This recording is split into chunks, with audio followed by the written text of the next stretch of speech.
Hi, I'm Leah. And I'm Tanya. And we're lucky enough to be studying computer science. Hi, I'm Tanya. We think it's terrible that 90% of schools don't teach it. They definitely didn't offer it at my high school. Thanks. So we're trying to make this video to show that anybody can learn. We want to get 10 million students to do the Hour of Code. Hour of Code. Hour of Code. The Hour of Code. Hour of Code. Hour of Code. Hour of Code. The Hour of Code! How do you get him to get to the sunflower? He needs to do some actions. I got it. Hey. And then we'll run it and see what happens. Amazing. There we go. You just wrote your first program. I wrote it? Yeah. This is the code that you just wrote. Very awesome. I thought like code was like FBI hacker symbols and stuff. A little bit of problem solving, a little bit of logic. It's like instructions. Programming is a lot easier today. Don't just play on your phone, program it. All right. Awesome. How does someone go about getting a job? Maybe take an online class, find a class at a community college. You can get one of the best paying jobs in the world. I think medicine's moving into the whole computer age. Technology touches every part of our lives. If you can create technology, you can change the world. So we're excited that you are participating in today's Hour of Code. We just did 2 lines of code. 4 lines. 7 lines. 5 lines. Escribir 25 líneas de código. 5 lines. 60 lines of code. 99 lines. 60 lines. 18 lines of code. 75 lines of code. Doesn't matter how old you are. Todos lo pueden hacer. The hour of code. Hour of Code. Yeah, programming a code. The Hour of Code. The hour of code. The Hour of Code. Whether you're a young man or a young woman, whether you live in a city or a rural area, everybody in this country should learn how to program a computer. And I just completed the Hour of code. It's actually really easy to learn. Girls should learn this too. Understand that language. That's going to be the future. Anyone can learn computer science. And you can learn too. Jack Dorsey, Mark Zuckerberg, Bill Gates, all of y'all. I'm learning. give it a shot. Here, now they can't tell me nothing. We give that to the people, spread it across the country. Labels out here, now they can't tell me nothing. We give it to the people, spread it across the country. Here we go. Hello everyone and welcome to the 2017 Hour of Code at EASD. Mr. Rossman here, and I just want to talk to teachers and to students about some of the different kinds of activities that you can use for your Hour of Code in your classroom this year. So I sent out a lesson guide to all of the teachers in grades K to 4. So your teacher has this, and students, I just want to kind of talk about your options, and teachers, some of the tips that you can just follow to make this go as smoothly as possible for everyone. So the first thing, you've already seen the Hour of Code intro video, which was right before I started talking. And there are 2 main ways you can spend your Hour of Code. So option number 1 are these things called code.org programming challenges. Now teachers, on page 2 of this packet, you may want to print this out. You can print a couple of them if you'd like, so you don't have a line. But students, you're going to need to scan this QR code using the iNigma app on your classroom iPads, and that will take you to the Program Challenge course. Once you get there, it's pretty easy to figure out what to do. You just need to scan this code. Now the code will vary depending on your grade level. This one is for grades 2, 3, and 4. There's also a code for grades kindergarten and first grade. So teachers, whatever you were sent through email, you'll have the code that your students will need. They can also use a computer. Obviously you can't scan a QR code with our computers, so you'll have to go to the EFRTA website to find the link there. The directions are right here. So you go to the EFRTA homepage, it's written right there, and then look for the Hour of Code link. Here's where it is. So on the EFRTA website, scroll down. On the left side under links, click Hour of Code, and that'll take you to the Hour of Code site with all of the links and tons more. So the first 2 links here, you'll see K1 and 2.4. Students, you can just click these to get to the course. That's the same thing as scanning with a QR code. It just clicks a link instead. There's also another course called Express. The Express Code course is tougher, so if any of you think any of these are too easy, go ahead and try this one out. It might be a little more challenging for you. Students, it's good to know that you can get on this stuff at home too. So if you have a computer and internet there, go to the EFRTA website at easdpa.org, and you can click on any of these links after you go to the Hour of Code page and try any of these things from home. Almost everything works on iPad too, which is pretty cool. So that is the first option, the Code Challenge course.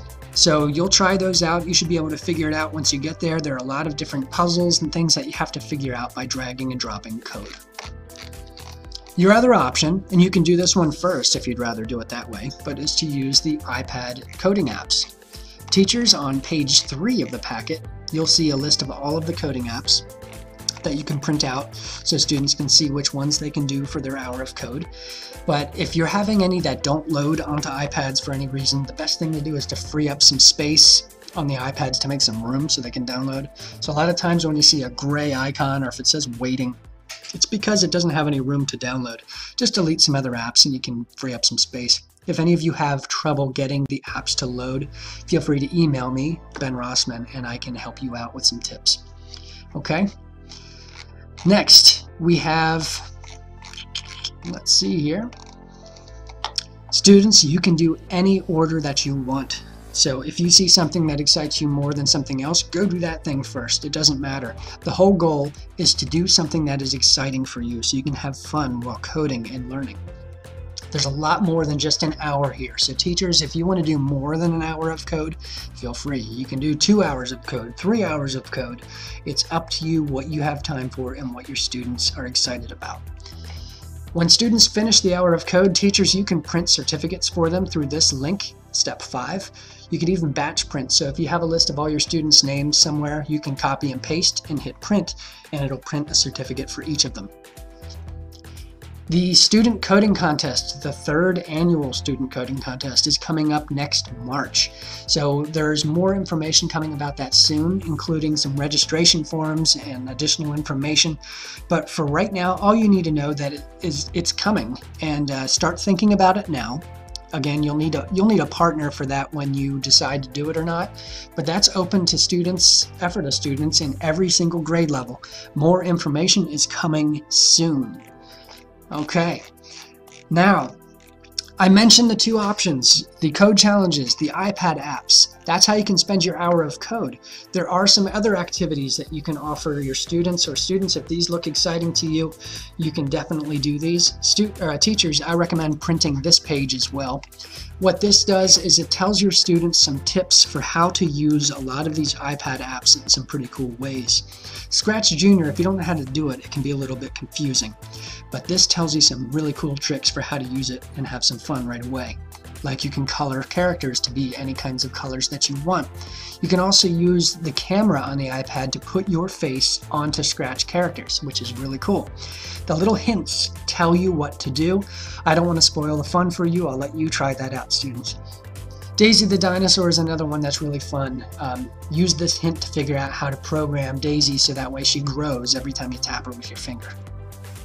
Intermediate challenges, these are a little bit tougher, and then advanced challenges are even tougher yet. If there's this QR code, they have to scan that. So students, if you have the Enigma app, scan that and it'll tell you what to do. And lastly, there are some code design challenges. These are really cool, and there are 3 of them: beginner, intermediate, and advanced. So let's take a look at the beginner challenge here. So the beginner challenge looks like this.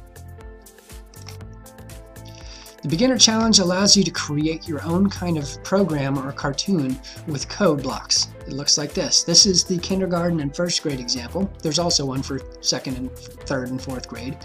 But let's say I wanted to have my program with a bat. And I wanted that bat to say, "Happy Hour of Code."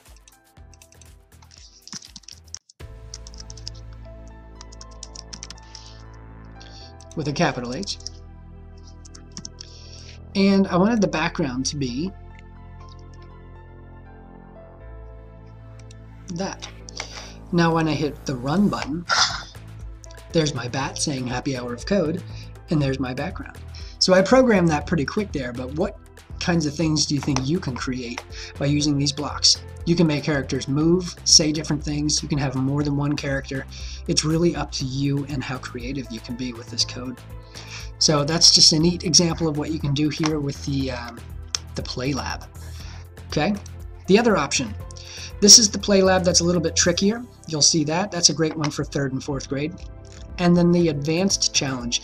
This is pretty tough, but I figured I'd put this in here for anyone that knows how to use the program Scratch. This isn't Scratch Junior, so it does not work on an iPad. You have to go on a computer for this. There's the website, and once you go to it, it looks like this. Watch this video, and they tell you how to program your own Google logo using Scratch. So you code your own logo to look something like this, and I believe it's somewhat of a competition that you can see if your logo can make it to Google's website. Pretty cool stuff. Okay, one last reminder here. Don't forget that the Hour of Code link is always going to be on the Ephrata website for the rest of the year. So if you go home and you want to try any of this stuff, click on that Hour of Code link on the district homepage, because all of these things are going to stay there so you can code outside of school or in school. And one last thing, I wanted to show you what's new for this year. Hopefully you get excited about this. The Minecraft Hour of Code activities. There's a new one this year called Hero's Journey. So it says Minecraft is back for the Hour of Code with a brand new activity. Journey through Minecraft with code. Click that and try it out. I think you'd enjoy it. This can be great for all grade levels, and all of the other Minecraft activities are here as well. So that does it. I hope you have some fun and you learn something during this year's Hour of Code. There are lots of different options for you, and don't forget the coding contest is coming up next March. More information coming soon. Teachers, if you have any questions, please email Ben Rossman. I can help you out with anything you need, and I'm excited to hear about the great things that happen during this year's Hour of Code. Thank you.